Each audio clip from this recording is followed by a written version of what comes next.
मु आपण को बालीजात्रा पड़िया रे आम भाषा साहित्य स्टल रे आपण को स्वागत जनाऊँगी। बार्ताटे दिंतु बहीटे नियंतु जे के उच्चकोटीर संलापटे अच्छी एवं आपर देखा साहित्य प्रसार प्रतिष्ठान स्टल नंबर 11 और आदि देखिपुं विभिन्न प्रकार बही उपलब्ध अच्छी पिला पढ़ाई आपण पढ़ाई स्टलटी अच्छी। आपर आपण देखिए स्टल रे पक्षी घर प्रकाशनी तरफ भुवनेश्वर विभिन्न बही प्रदर्शित हो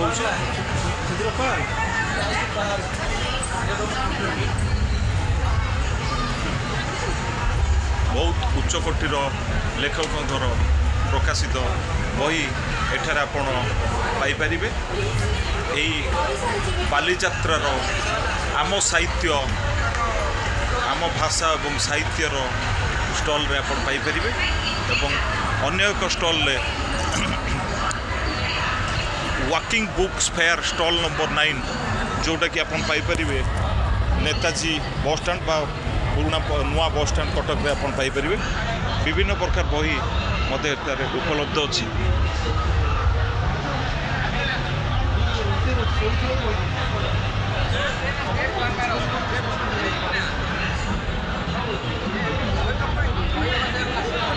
गोपबंधु साहित्य मंदिर एक स्टल मध्य बालीजात्रा पड़िया रे आपण पाइपर।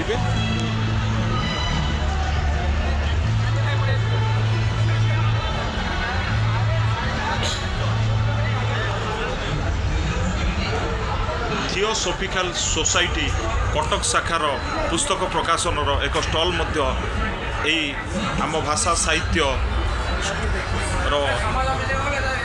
कटक इन कटक रे आपण उपलब्ध पाइबे।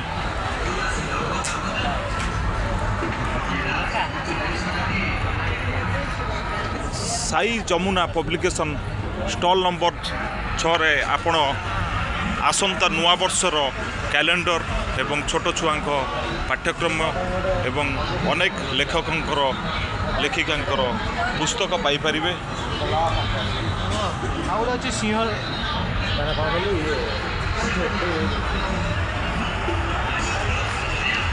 All Odisha publishers and book traders association मध्य एठारे एक स्टल पड़ी जहाँ विभिन्न लेखकंकर प्रकाशित गल्प उपन्यास एवं उपलब्ध अच्छी।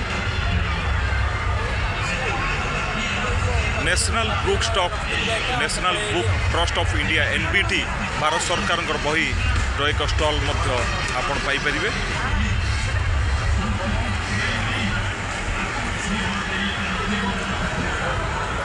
एपरी आपण भाषा साहित्य एवं संस्कृति की नहीं बालीजात्रा रे होइथिबा एक स्टल आम भाषा एवं साहित्यर स्टल को दर्शक माने एवं आपण परिवार को धरी बुली आसंतु बालीजात्रा रे होइथिबा एक अति उच्चकोटीर ओडिशा सरकार द्वारा भाषा को ओडिया भाषा को उन्नति करिया पई एक योजना को आपण माने आसी परिवार सहित बुली देखंतु एवं ओडिशा सरकार एवं कटक म्युनिसिपालिटी को ए बड़ी उच्चकोटीर कार्य करिथिबारु ताजा खबर वेब चैनल तरफरु धन्यवाद जनाऊँ एवं ओडिशार मुख्यमंत्री को धन्यवाद जनाऊँ।